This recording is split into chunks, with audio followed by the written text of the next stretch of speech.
My name is Rachel Berger, and I am the founder and executive director of the Artist Co-op. The Artist Co-op is a co-working space and a community for actors, artists, writers, playwrights, theater companies, musicians, and it was started out of a frustration. I'm an actor myself, and I was looking for a space and a community, and so we've been going now for almost 3 years. May 15th is going to be our 3rd year in operation. So I hope that COVID-19, we're going to come out stronger and better after it. Applying for all those small business grants and nonprofit this and whatever. So I have been feeling the mental health craziness and anxiety, and I was partnering with Jenny Paul on this amazing signature series in May, and it was called Putting Mental Health First, and figured why not push this sooner rather than later, because the world out there is crazy, and it would be really nice to hear from some people who have been experiencing mental health on the front lines, how they're coping, and what are some tactics that we can learn from. So first, before we get started, I'd like to introduce Jenny Paul and have her talk about Adulting with Jane. Thanks, Rachel. Yeah, I don't have a lot to say. Adulting with Jane is a streaming comedy series that's DIY to learn how to do things that you may not know how to do, like change a tire, sew a button, that kind of thing. And one of our major focuses in the show is mental health. And we work with a company, New York City, sponsors us as well, called Thrive New York, which is one of the mental health organizations in the city. And we've been working with them to bring these full-day mental health first aid days to artists in the community in New York. And so that's how Rachel and I got connected. That we set up one of these days for May, and Rachel had this series, and she decided that we were going to put them on the same day, and then this all happened, and we moved it up. So here we are. So anyway, check out Adulting with Jane if you can, and we're really here just to facilitate the conversations. One of the people we're working with is Dr. Beigel, who's here with us, and also Bethany, who is both on the Adulting with Jane side of things and the Artist Co-op side of things. She's actually a regular on Adulting with Jane. So we're thrilled to have her. Also Sheri, who is a major member of the artist community that I've known about for years and just met through this process. But I'll let Bethany do the more formal introduction, but I am now introducing Bethany, our regular actress who plays Jane's best friend on Adulting with Jane, who is our moderator for the night. Bethany. Thank you so much. Yeah, my name is Bethany Lauren James. I'm an actor and business coach with the Actors Forum, and I work with Rachel at the Artist Co-op. And I'm really excited as well because I'm very passionate about mental health as well in working with all the clients that I work with. So with us today, we have Sheri Sanders, who is the CEO and founder of Rock The Audition. And Sheri, you have some experience with mental health as well, if you want to introduce how you're connected to mental health. Oops, you're muted. Just hit your mute button. There Yeah. you go. It's so funny because when I teach, I always ask everybody to mute themselves while somebody else is speaking, and I forgot to unmute, but hey, I'm Sheri. Glad to be here. Yeah, I'm a musical theater performer and an educator. I do a bunch of really fun things, but I also I was formally diagnosed with PTSD when I turned 40, so that was 7 years ago. And I also have a coalition. My company, Rock The Audition, we have a coalition, and so we're mobilizing marginalized artists. And for me, in order to be able to mobilize anybody, or mobilize myself for that matter, mental health has to be number one, or else nobody can get anywhere with anything they're trying to do. And so I've made it sort of my mission to keep understanding my own mental health, my relationship to my nervous system and my mental health, and then helping hold space for other people to do the same. So that's me. Thank you. Yeah, And then We also have Dr. Marcie Beigel, founder and behavioral specialist of Behavior and Beyond. If you want to go ahead and talk a little bit about yourself and what is behavioral therapy? Yeah. So for over 20 years, I have been working with families and schools and organizations to change behavior, which is all about how we engage in the world, what our expectations are, and making that clear. I got into this through the world of special education. And I think that learning disabilities and the diagnosis and labels that happen with that very much go hand in hand with mental wellness and the labels that we see in the mental health industry, because they're all connected. But mostly what I've learned is that we're all human, right? And so all of these labels and diagnoses and things that are put out there all range on a spectrum, and we have to look at all of us for what are we doing to keep our mind, our emotions, our spirit, ourselves whole and healthy, and especially at this time, how do we do that? Now, you asked what a behavior therapist is, and for me, it means looking at all of those things through our actions, through what we do. We know that what we feel and what we think and what we do are all connected. And so traditional therapy, you go and you talk about what's going on, which I think certainly has its place and is great in certain times and spaces. But there are other times where just talking through it doesn't actually create the change that you want. And so thinking about what are you doing today, whether that's in your home, whether that's in your business, whether that's in a group, what's happening that you want versus what do you want it to look like? My magic really is filling that gap, taking you from where you are to where you want to be in concrete, action-based things that you can do in small steps to actually get there. Oh, you're singing my language. I love that. Wow. Good. And I think that's a great starting off point, because right now we all find ourselves, actually artists and non-artists alike, in a space where we are very, very limited. And I think we're all scrambling with filling it with what can I do, what can I do, what can I do that's healthy and actionable, or I'm not going to do anything because I don't feel like it and I'm on the couch and who cares? I can be on the couch all day because I feel like crap. Or they're dealing with some other behavioral or mental health issue, such as Sheri's with the PTSD that's now a layer on top of that. So I want to kind of dive into those things, and because we're starting with you, Marcie, if we can keep going down this road. Can we talk to those two types of people that are either dealing with, I just can't, like, what are those actionable steps I can take as you're describing in this time? And then maybe speak to, is there overdoing it too, in a way?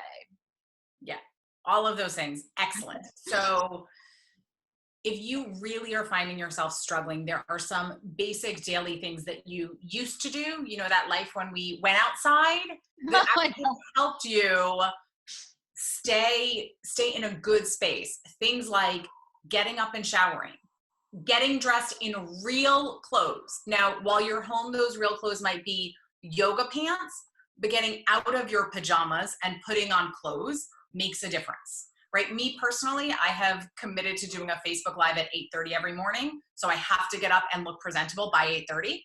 And it has totally changed how I feel every day.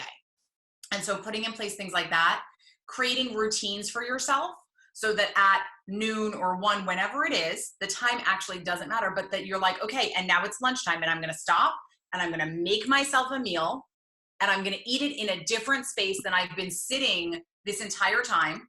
Even if you're in a studio apartment in New York City, right? I'm in a 1-bedroom, not much more space than that. But, you know, going from like one side of my kitchen table where I'm working to the other side for lunch, those routines help signify to your brain, oh, I'm doing something different. So create those types of habits. They don't have to be the huge, like, I'm going to do an hour and a half of yoga, or I'm going to go meditate for a day. Doesn't have to be that.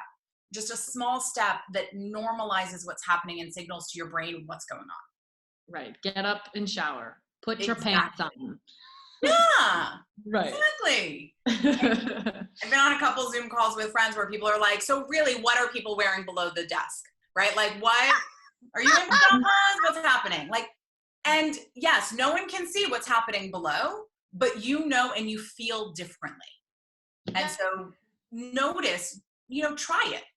Try it for 7 days. I know that's a really long time right now, but try it for 7 days and see if you feel differently, because you have to give yourself time to adjust to that. If you do it for 1 day and you're like, that didn't work, 1 day isn't enough to make these changes for us.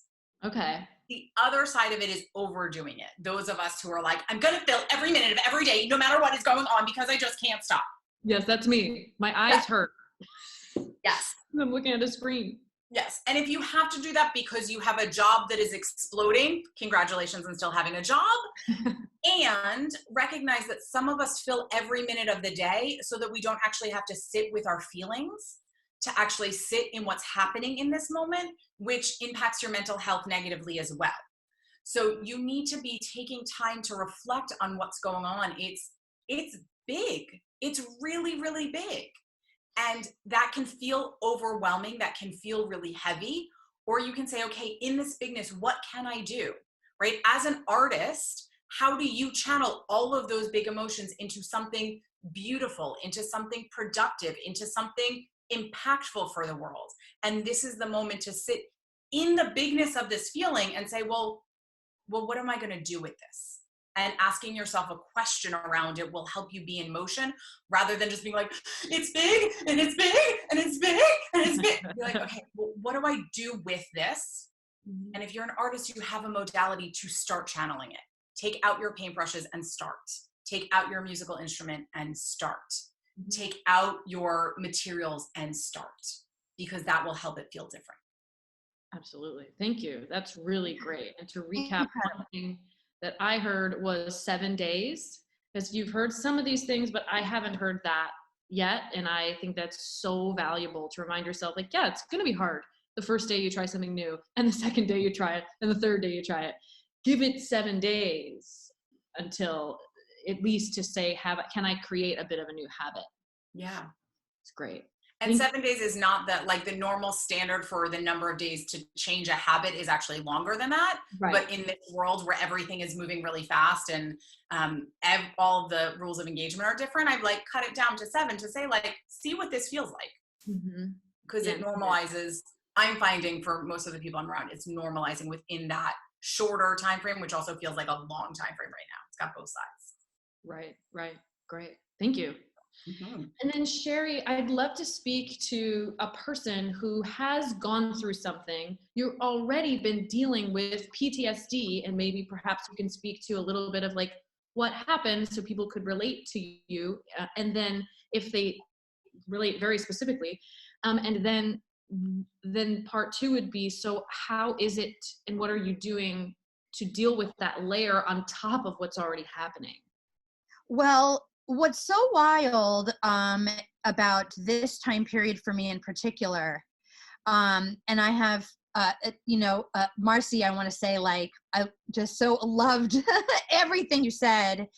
Yeah, I really, really appreciate you. And so I'm just so glad that you're here. It's just so glad sometimes for people to be able to hear a professional sound like a human and give us connectable, tangible, understandable things that don't feel like, oh God, I got to do what? And I got to figure out what? Oh, I just got to I got to get dressed and take a shower and shave or, if you don't shave, that's fine too, but like put on some clean pants. And yeah, so thank you. That's very accessible. What's interesting for me, and this is kind of peculiar. Bethany, can you do me a favor? For some reason, the square isn't going over to my frame. Can you just make me the spotlight video? I think it's. You know how to do that? It is for me. Oh, it is for you? Okay. As long as you can see my, there it is. Got it. Okay.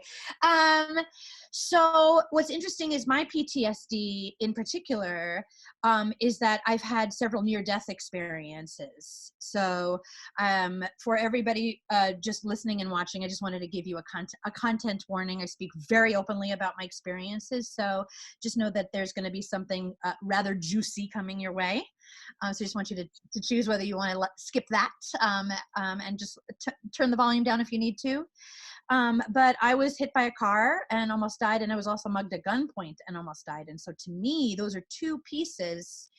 There have been other things as well, but those are two sort of acts of violence that is outside of my control. that happened that affected my nervous system. And so what happens is when you're somebody who already has trauma in your body and you walk with it and you work with it, you notice that there are certain things that trigger you, right? For me personally, any acts of aggression trigger me. So sometimes if somebody snaps at me, I would get triggered because it feels aggressive in my nervous system, right? So you learn as you work with PTSD, and I work with a trauma therapist, and I also do EMDR, which for anybody who works with trauma, I could not encourage it more. I think it's been the most successful modality. I've been in therapy since I was 19 years old. I've done cognitive behavioral therapy, which is amazing. Couldn't encourage that enough too. I think that gave me a sense of reality that I did not have, or a sense of how to tap into reality and use that for clues as opposed to emotion, which was something I needed, right? So I love behavioral therapy. So I've been in therapy all these years, but it wasn't until someone said, hey, you have PTSD, your nervous system acts on your behalf. So that means when you get scared, your nervous system tells you that you're in danger and sets off all the alarms. So you can imagine what it's like to be somebody who has real alarms set off. To me, when the virus is going around, I'm like, oh, this is going to be my time to go, And so what I'm doing is I'm learning how to go, I got to take this day by day. I can't plan my ending right now. I know I want to. I know it's come to me almost before, so my nervous system recognizes it. And so my work is to go, I cannot handle anything outside of anything that I do. And so the only thing that I could do is make my space safe and make sure that everything I'm doing is safe, and anything outside of me, I have to, make sure that I have little exposure to, so that if that means I only check the news in the morning and in the late afternoon, that's all I do to preserve that, to preserve my mental health, is to limit the trauma that's being brought on that you can keep at a minimum in a day, right? And then there are other things that I love. Marcie, you said so many wonderful things, but it's like, do things that feel human. I love this space because I've been teaching on it for 4 years, but everybody's caught on that you could have drinking parties and meet your friends, sing with each other, that it can become, for now, what you need is to keep connecting to your humanness. Because we are already isolating, and so then we're isolating psychologically and emotionally, and then we'll start to spin. And so if you've got any mental health issues, you will do that unless you have touchstones. And I think Marcie's saying that there are wonderful cues that are touchstones in a day. Yeah. It's just in a day. Making breakfast is a touchstone. It's a human being experience. And so that's the thing is that I would say is that we have to do, that's wonderful, Jenny. Yes, set boundaries so that you can feel as safe as humanly possible while you, as a person with PTSD, if you're somebody like me, I'm always working. I was working on it. I'm always working on it. It's what I do. It's a part of my storytelling and it's a part of my teaching. And so, it's always a part. And so to me, it's like, you've got to be able to go, what are the things that make me feel okay? Absolutely. And I want to still stay in reality, but I'm going to limit my access to it. So it makes me go, okay, I know what's happening. And then you won't spin, you'll stand. You'll shake, but you'll stand. And that's why it's really good to be able to keep yourself on the right side of the line.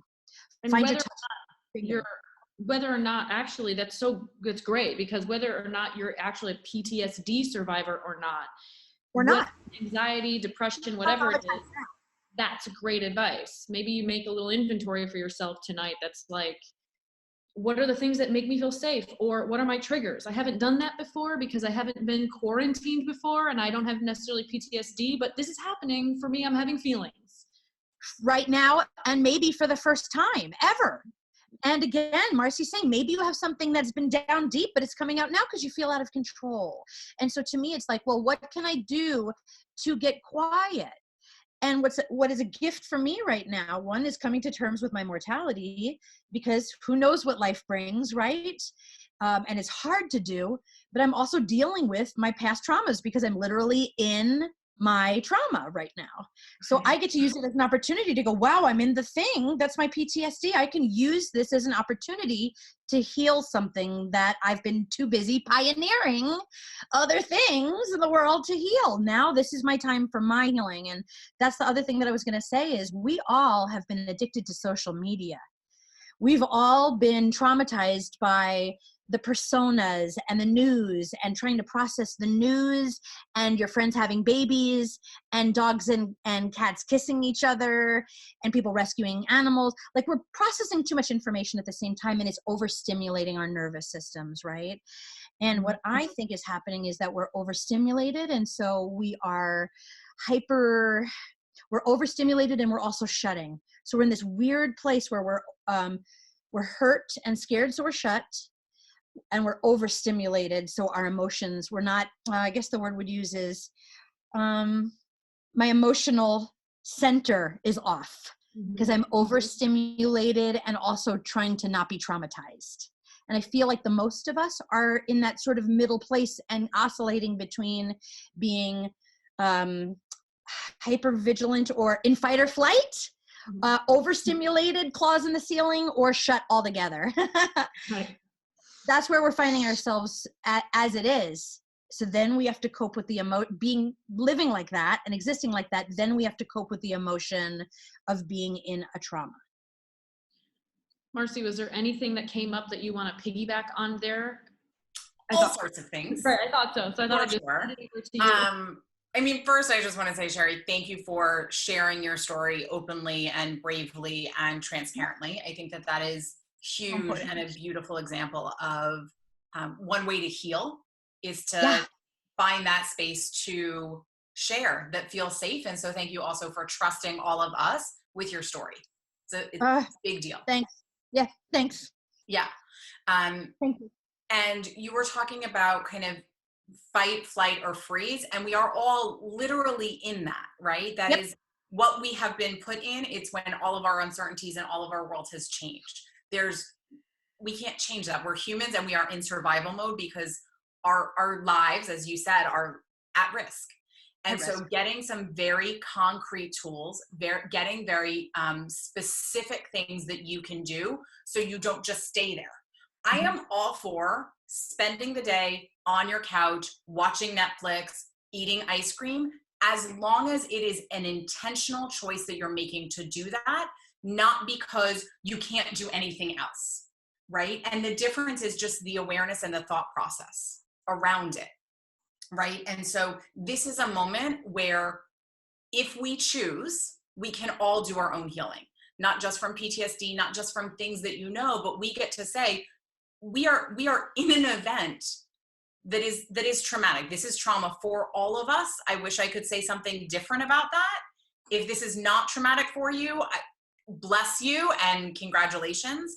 But with everything changing for most of us, this much change leads to that.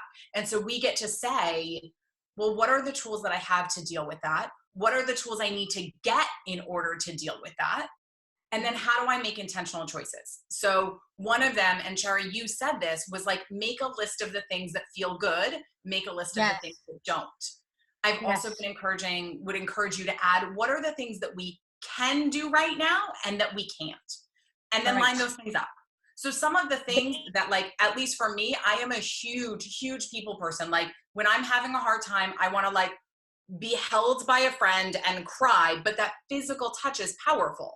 So that goes on my list is like one of the things that are healing for me. And then I look at like, well, okay, so I can't do that right now, right? You got to match up your list.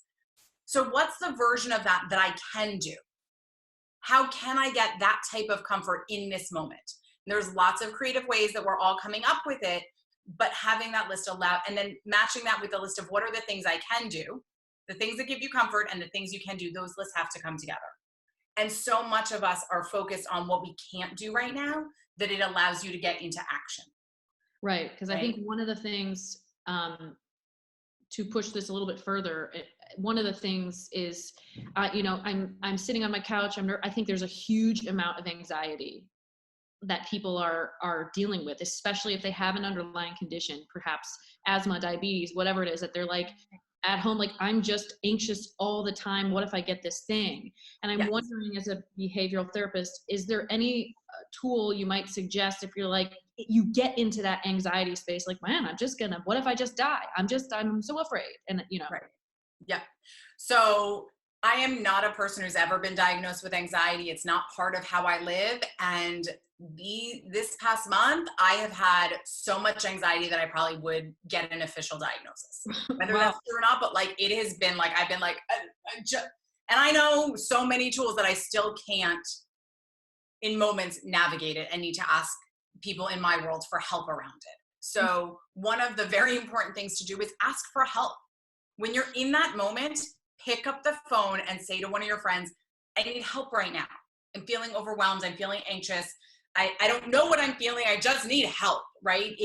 We are a culture, we are a world where we are connected all the time. And yet there are certain things that we have been conditioned not to ask for that feel really hard. And so please know that it is okay to ask for help right now. It is important that you are, because when you are home alone behind your closed doors, nobody knows how you are feeling if you don't tell them. And so talking about it and asking for help is critical.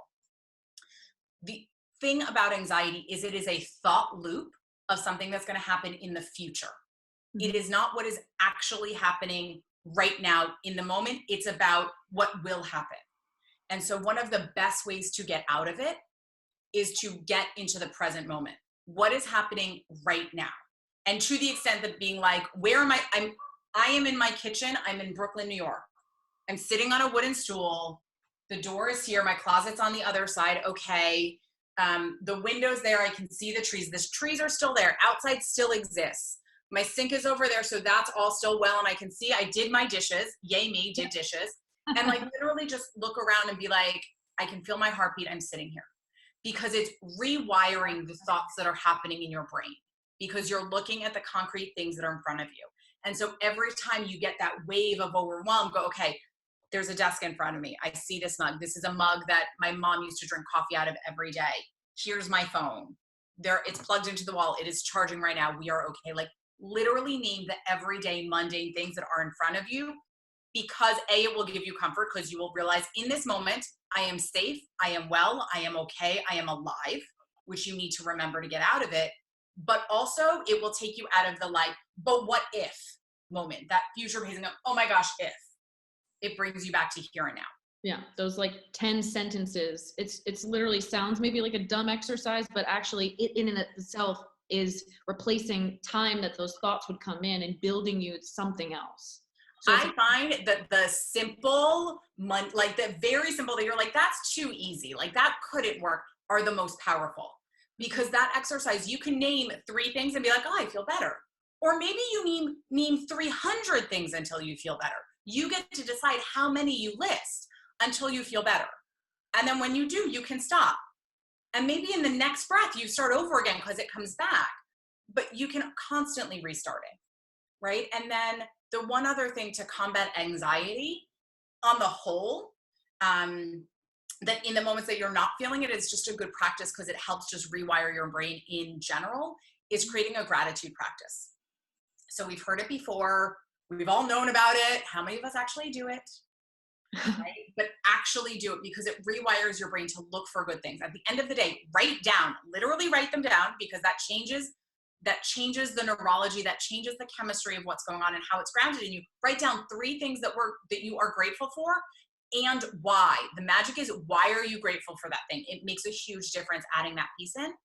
But when you do that every day, your brain starts to look for the things you're grateful for. It starts to create a positive loop, so it is less likely to go into the negative loop.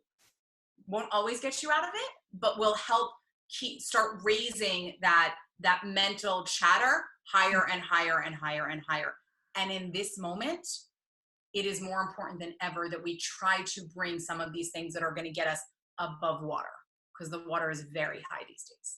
Yeah, I had one thing that I've heard that was also helpful, and correct me if this is off target, but for people that have a hard time even saying gratitude list, like that feels too woo-woo to them, I've had people say, well, can you write 3 things that worked for you today? Yes. Oh my gosh. Yes. So in this moment, I've had some people who are like, they're like, I'm not great. Like, nothing's good. Like, I'm like, what's amazing? What are you grateful for? They're like, I'm alive. I don't know. Like, nothing. This is awful. This is horrible. Yeah. And when you're in that dark place, it is so hard. So coming up with 3 things, and I've done this a whole bunch recently. What's worked? 3 things that are working. Yeah. And honestly, wait until you can find them, because there are 3 things that you are working. Yes. That are working. I've been doing a lot of support around parents, and I will say to parents, your kids have eaten in the last 24 hours. They have slept some amount of time in the past 24 hours, and you all are still alive. No one's killed each other in the past 24 hours. You are winning. Way to go. Those are 3 things that are working that you can use. Actually, because you brought that up, can you talk about your morning lives? Yes. So since all of this started, a lot of my history has been with children and with families. And so I have started doing Facebook and YouTube lives at 8:30 every morning for parents. But honestly, the tools and tips work for all of us. During the week, it's at 8:30 so that I have to get up and ready and go in. And then on the weekends, it's at noon so that my friends in California can join as well. Got a little grief for that. But we start out dancing, because I think us being in motion and moving brings in joy even when we're grumpy. We then do what is working for us, because for so many parents, they can't get to the like, what's amazing, what they're grateful for, just what's working. What happened yesterday that worked, that you want to do again. And then I give a tip of the day. And it's really a great time. I am, try to give as much love and enthusiasm to help you start your day off well. But it's also, quite honestly, something that helps me start the day off. Like, I am so grateful to be of service, to be sharing and helping others that are having a more challenging time than me, that it's been a win-win-win-win-win. I love that. And I want to throw it back to Sheri, because this is a panel that initially was mental health as an artist or for artists. And I would love to go a little bit into is there anything creative that we should be or could be or doing at this time to help us as artists, because that's what we've done. And you've seen like rewritten songs with funny lyrics pop up here and there, but I just wanted to know, like, what other ideas do you have as an artist in this time, dealing with the mental health struggle of COVID particularly, but also with, PTSD? Yeah, well, it's so wild because first I want to add something that I think is super duper important. Because I'm one of those people who goes, meditation, medication, whatever works, baby. As long as you can get present with yourself. Mm-hmm. And so I just wanted to, before I said anything, I'm on medication. I'm on an SNRIs, SSRIs. These are anti-anxiety, antidepression. There's a stigma around being on medication just in general, because a lot of people are afraid, I don't want to numb my emotions. Mm-hmm. I want to be able to have free access to my artistry. But sometimes things are too hard and you can't get to your artistry because it's too hard.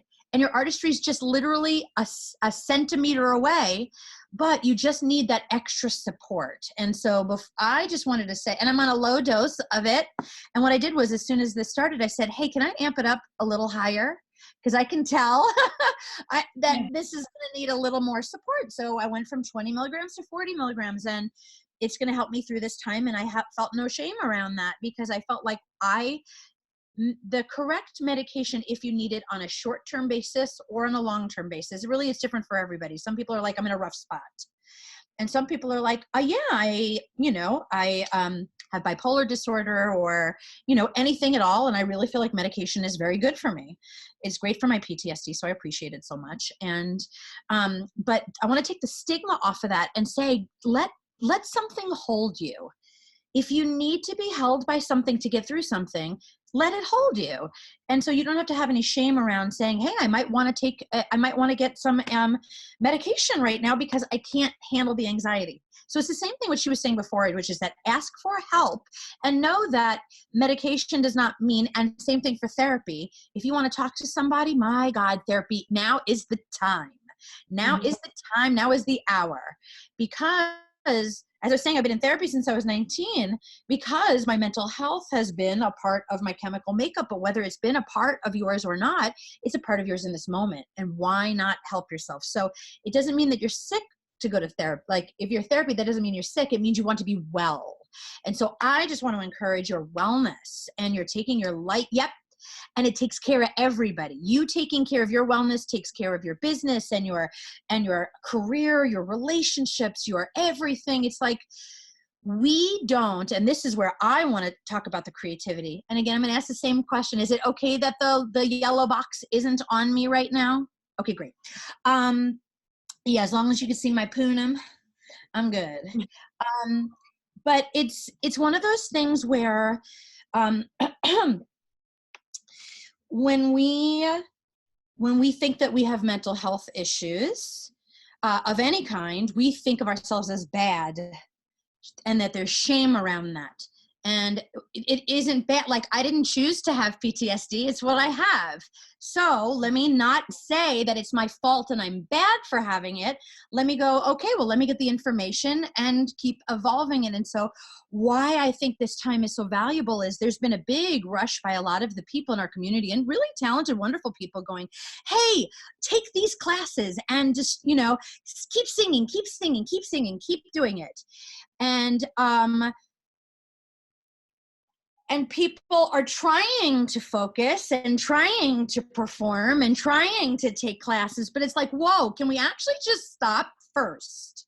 The world is telling us to stop.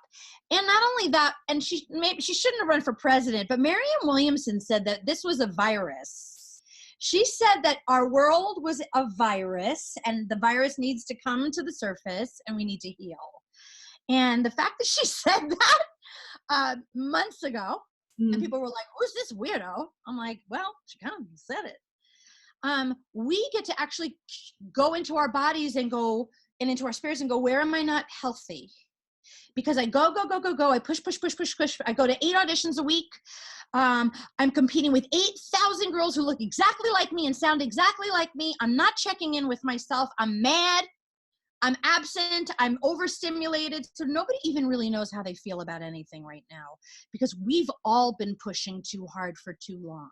And so for me, you can't possibly be creative when you are forcing yourself to succeed. So I appreciate everybody holding the free classes. Thank you. Like, God bless. But there's a piece of me that's like, well, also let's just stop. Let's stop the car. The car is stopped.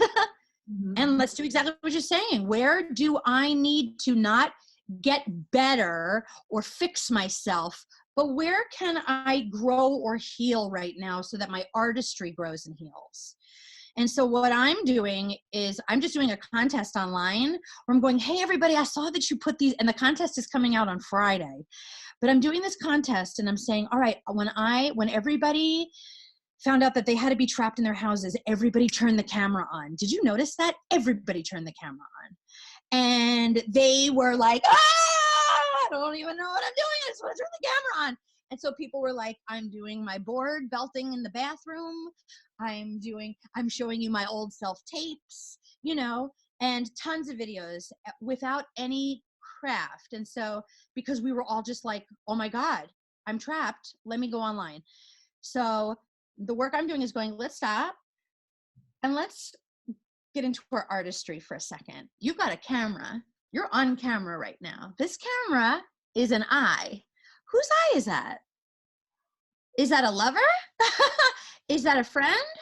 Is it somebody who's looking at you and you don't know they're looking at you? Because now you're in front of a camera and now you can actually work on your craft and go and make your self-tapes deeper and cooler. And you're stuck in this space. So why don't you set up a little environment? And why don't you make a little set? And why don't you make a little rock video, and be creative with, now that you're in front of the camera, because we have an opportunity to build more skills because everything is self-taping. So the idea that we're trying to do, hey, thanks for posting that, Jenny. Actually, my Instagram page is the best page to go to. That's at Rock The Audition. That's where I put a lot of, you're the best. But I think now is not the time to figure out what you want for your life, for your career. And it's not the time to learn all the skills at once before in 2 weeks when we go back. Breathe and find out what you need and what you love. And just like you were saying, if there's an instrument, if you've ever had a desire and you haven't spent any time with it, this is the time to ask yourself, what do I want? What do I need? What matters to me? Who matters to me? What can I let go of? What can I bring closer? It's a spiritual time. So that's why I think it's really good to tap into that rather than trying to fix and change so that you book a job. Screw the job right now. Get with the person and get with the artist and get with the healing. The job will come later because you'll be a fuller, richer, healthier person. That's my opinion. Nice. So stop the car. Cool. I don't know if this is a good point to open it up to other questions. There was a great question, if I can. Yeah. So Miguel asked, is there anything that you can suggest to help us prepare for the mourning and loss of loved ones and the communities around us that we will inevitably experience? Whoa. And it is a awesome question because I think that so many of us are struggling with the isolation and being home alone and trying to figure out what our routine is. And yet we're forgetting that we're here because people are sick and they're going to be getting sick and the numbers are going to be increasing. And all of those things. I'm consulting with a school right now and I have to kind of stop the conversation at times and be like, what's our plan for when a teacher is sick and can't do those lessons? How are we communicating that to the kids? And what's our plan for when somebody in this community passes? And how are we going to do that virtually? And all of those things. And it is I actually had a call today with a parent who lost their parent. And once their parent went to the hospital, they couldn't see them and haven't seen them. And that's the reality of what is happening. And so all of the rules around mourning and loss and comforting people are changing because we can't actually be there to hold our loved one's hand as they pass, to even get to them for some people, if you're across the country, if you're in a different state, to be with them when they're sick because you need protection or they do. The reality of the people who aren't going to be able to have funerals and gather for that, I think that, human. And it's kind of astounding and overwhelming for me when I think about that. So allow yourself to be human with all of that. Allow yourself to recognize there's not going to be an answer that feels really good. I wish that I was like, and here are the tools for that. There isn't that. This is going to be painful and it's going to be hard. And I wish that everyone who sees this and everyone that it touches, that you are able to have closure with the people you need to have closure with, and you are able to be there and held by somebody if you do experience a loss. And I think that this is, Sheri, you were just talking about like the humanness and let go of what building your business and just be human. I think part of this moment is really remembering what is important to you. Who are the people that you need to tell that you love, that you want to have that heart to heart to and say, you are important to me. You matter. I care about you. All of that bullshit that we were dealing with doesn't matter. I love you. Like, where do we need to let go, drop, and just show up? Because I think that's going to allow for when waves of loss come, we are more prepared because we are more filled with love. We are more filled with connection. And it's not about, being on camera and on social media to like share the fluff. It's about being there to share joy, right? So I have some friends who are posting hysterical things that are cracking me up, and it's joy that's being shared, not random crap. And it's love. And the more we are filled with that, and the more we let people know that we care, like I'm talking to my parents every day, and at the end I'm like, I love you so much. You're the best ever. Thank you for everything you've ever done for me. Like, because it's so important that I focus on that rather than the loss. And when it does come, focus on what can you do? Focus on how can you bring that person forward? How can you carry their memory forward? How can you support a community to heal from it together? And know that you are not alone. Because sometimes when When we lose, we feel like I'm the only one who has ever been through this. And unfortunately, right now, none of us can say that. Our details, we are all still unique and we all have our own details of it, but we really are all in this together. So remembering that, and then, you know, how can I bring this person forward? How can I show up? How do I plant a tree, draw a picture, make a sculpture in their honor, make a sculpture, make a song, whatever your art is, use that to pour in those feelings, pour in those emotions, and create something that you can then hold and touch if you can't hold and touch that person. Yeah, I guess I do want to take this time because something unique happened to me. As you guys know, I did have coronavirus until I just finished my 14-day quarantine period, and there was some scary times, but ultimately I made it through. I did okay, had a pretty moderate case, except for like a couple evenings, and I started making some comedy videos just because I needed something in my day to look forward to. And I like was a little bit hungry finally. And I used whatever was in my kitchen to like make a recipe, and it didn't always work out because I didn't have all the ingredients because of all the complications. But what happened to me was once I put that out there, I started getting messages from people in my community that said like, I think I have it, or I did get tested and can I talk to you about it? They didn't want to talk about it. There's almost like a stigma of like having. There's shame. Yeah, there was a lot of shame. And in fact, I took a long time. I didn't make videos and tell people until I was like basically okay. Like I knew I was okay. And then I only would talk about it sort of comedically, and like they're very, very fun, you know, but I realized it is, if you get a diagnosis or if you fit all the symptoms and they say we don't have enough tests for you, which is what happened to me. So I'm like, you don't really know, but we know they're telling you have every single part of it. Do not leave your house, and you're feeling like really stuck. It's okay to talk about it, or to seek out, if you do know someone. Like I felt like one of the only things I could do was help people in that time. But it's not like, it's not a negative thing to have the virus. I mean, you feel kind of bad, but I just wanted to put that out there in case anybody watching is like, Incredible. Thank you for doing that. Why do you have to carry the burden of being embarrassed that you caught it?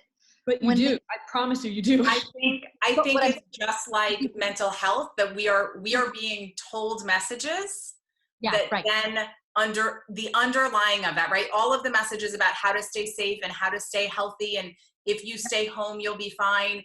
The underneath that is, if you don't do these things, then you'll get sick, right? So if I got it, I must not have washed my hands enough, or I must have been too close to somebody, or I did the store that one last time did it.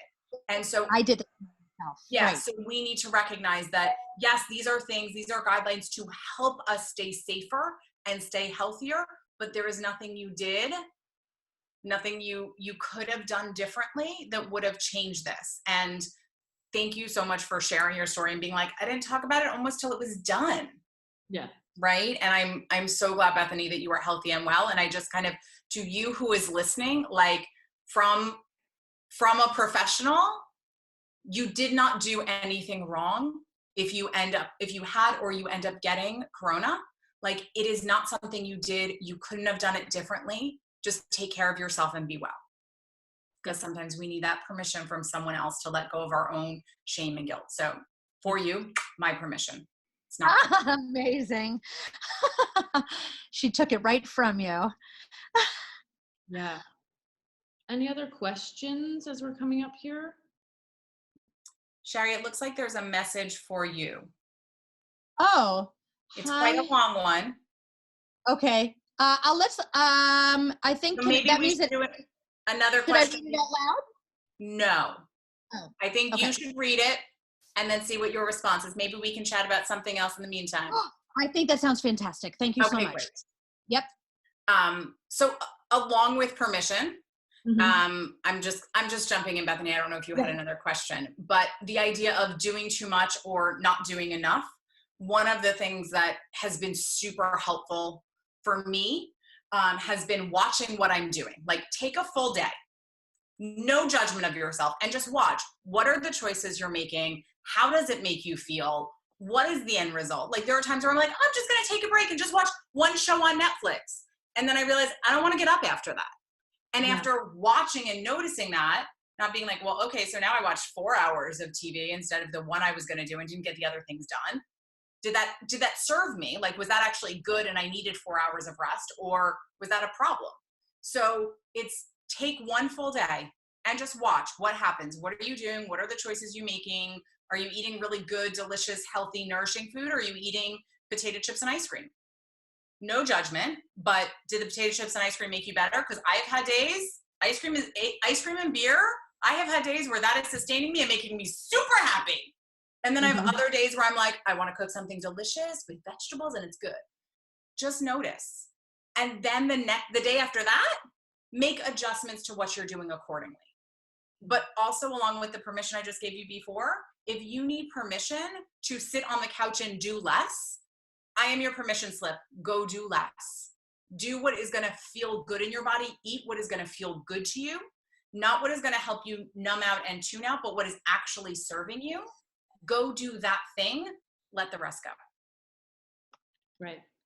Sheri, was that enough time for you? Because I can jump.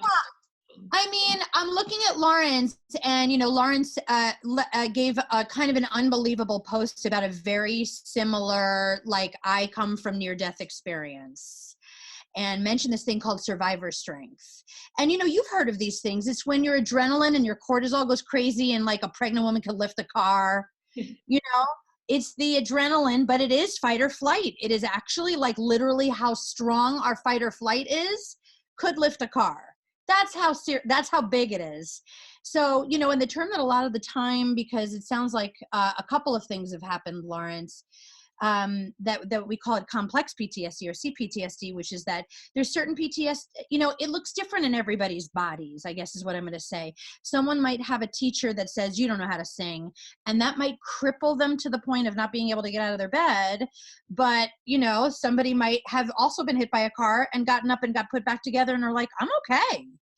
It just depends. Everybody's built differently. And so that's why you kind of can't compare the way you're built and the things that you're going through and how you process it.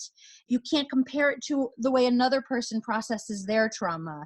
You can never say, oh, I can't, but I wish I was. It's like we're all dishes that cook at different temperatures and have different spices in them. And, that we all kind of come differently. And so just as no medication is right for everyone, or just as one modality of healing isn't right for everyone, we are all built differently. And so you kind of have to really kind of understand how you're built and what your needs are, even if you find that your needs are needs that you've never even heard other people have needs for. And not judge that in your honest self-interest. Yes. Yeah. To be in a judgment about yourself, especially, and I'm thinking about all of our friends who are trans right now, who don't even have any money as it is because they could barely get work out in the world because people are still trying to process who they are, so on top of their long-term complex PTSD and their marginalization, or any person of color or any Asian person for that matter currently, it's like one of those things where, we all have to figure out. Again, I'm going back to the same thing. We have to get quiet and get with the way that we're built and almost figure out pieces that hold ways to hold ourselves together until we can move forward. And, for some people that's doing volunteer work and distracting themselves and giving. For me, I give all day long, and the work I have to do is nobody else in here but me. And my work with my therapist, and my creative work, being a creative person and having a creative outlet. And again, that outlet could be coloring. It could be doing a puzzle. It could be putting on makeup, doing hair, trying on outfits. It does not need to end up as I'm doing something for a result. What if we just did things to try things right now without ever thinking of a result, because we've got this time right now to find out what we like and try new foods and meet new people and make new friends. And, it's just a time for new things, different ways of doing things. And what a time to explore. If you crash and burn, nobody looks but you. Nobody's looking. Yeah. So it's actually, to me, creatively, I'm going back to the same thing. It's prime time for that. It's almost like the universe said, now you can look at yourself and look at the people around you. So we gave you a scary moment, but it's a moment nonetheless. So hopefully, but Larry, I just want to acknowledge you because you came forward as comfortably as I did. And so I just want to encourage anybody to, the more you speak on it, the less shame you feel and the more you can take that back. Yes. Shame, I think, is 89% of the experience in any way. If we can make it feel like clouds. One of the things that you were talking about was that we're all individuals. And I love especially connecting that into the mental health piece of that, is thinking about that we're all in this moment with our own experiences, with our own, all of the things that in our life that led us to this moment, and all of our own mental challenges are going to impact how the tools that we need, the way we view this moment, and the way we heal in this moment. So there is no one size fits all. I feel like it's super easy to go be like, well, my friend is doing this meditation class online and it's free and I did it and it didn't do anything for me. What's wrong with me? Right? As opposed to saying, well, they're dealing with something different than me. And if I have a history of depression, things are going to feel different for me in this moment than if I have a history of anxiety, which will feel different than if I have PTSD, which will feel different than if I have ADHD. And to really look at what is your chemistry, what is your background, and therefore what are the tools that you need to move forward? Because the way you pull yourself up when you're low in depression is very different than how you move yourself out of anxiety, which is different than all of these other places. So, going back to there's no shame in the game, whatever the label that someone has used to describe how you operate and how you feel in the world, that's just a label. No shame in that. That's just who you are. That's just how you're wired. That's just what you've experienced in the world. And right now you are given the chance in the moment to figure out, what do I need to heal that and to heal all of this that's going on around us? And so if there is a way that I can help you get that tool, I am happy to. Sheri, you mentioned, therapy is great. There are so many therapists online right now. There are so many ways. Oh my God. Yes, there's so many. Talkspace just started at LGBTQIA wing, which is incredible. Yep. And for LGBTQ, there's what is there? They have a hotline that I can't think of right now, but will come to me. But Thrive, which Adulting with Jane partners with, has a partner company called NYC Well, and they do chat and text and phone. So however you want to communicate with them, crisis intervention. So if you're in a moment of feeling lost and confused, their phone number is 1-800-NYC-WELL, WELL. Or you can go on their website and find out where their chats are and all of that. But they're amazing. They will even, if you have health insurance, they will help you navigate your health insurance to find a therapist within network for you. They do amazing, amazing things. And it's Trevor. Trevor is the LGBTQ specific suicide hotline, and they are phenomenal as well. So make sure you're getting resources if you need them. Awesome. There's one thing I did want to ask about before we go, and it's that one thing I've experienced with a lot of clients recently is the question. I think it's just directly related to depression. People are feeling a lot of depression. People that normally aren't depressed or diagnosed depressed, but they're feeling like, why? I keep hearing, why should I get up off the couch? Why? And I'm wondering if you have any tools to reconnect people to their why in your experience. Yeah. So I love the idea, right? Simon Sinek talks about start with why, doing the why first gets you there. Sometimes in moments like this, in moments when you feel below the waterline, right? When you feel just submerged, let go of the why. It's not about the why, it's the what, right? Because sometimes, like oftentimes we want our motivation to dictate our behavior, which will control our thoughts, will change our feelings. We want that. And when you're healthy and thriving and great, do it. But sometimes we need our actions to impact our thoughts, which will change, which will bring about our why. So sometimes it's about saying like, I don't care. I could sit on this couch forever, but I made an agreement with my therapist, with my coach, with my partner, with my parent, with my best friend, that I will get up and do 10 jumping jacks every day, that I will take a shower, that I will eat some type of natural food that wasn't processed and full of chemicals, just one food a day that actually looks like what it was made of, maybe. I will do one thing a day that is good for me. And have that action then help change how you're feeling. Because when you're depressed, especially when you're depressed and isolated, the isolation that we're experiencing right now will enhance the depression. The uncertainty of this moment will enhance the depression. So let the action, ask somebody what you need to do, get an assignment, have it feel like homework, feel obligated, be annoyed at that person. Blame me. I'll tell you right now, if you need someone to tell you what your 2 things are, get up and shower every day. And if you can get in sunshine, whether it's through a window or actually outside, you don't want to shower, get outside. Those are your 2 things, sunshine and shower all the time, every day. Those are your 2 pieces of homework, unless you have somebody else who can tell you what those are. And perhaps if you have for me, if anybody on here or seeing it live is sick, I was able to go out on my fire escape. So like I did that a couple times. Like it's not impossible. Even just hang your head out the window or something, because I know that can feel really, really isolating. Or a couple of people sent me pictures of their walks in the park because they could go outside when I was like really feeling So I think you can still maintain that with what she's suggesting, actually. Yeah. Nice job. Thank you. That is a nice way to, Yeah.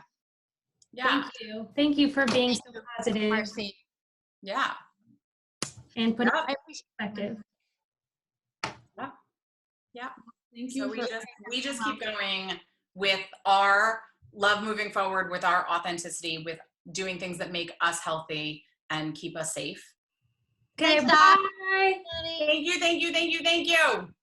Bye. Bye.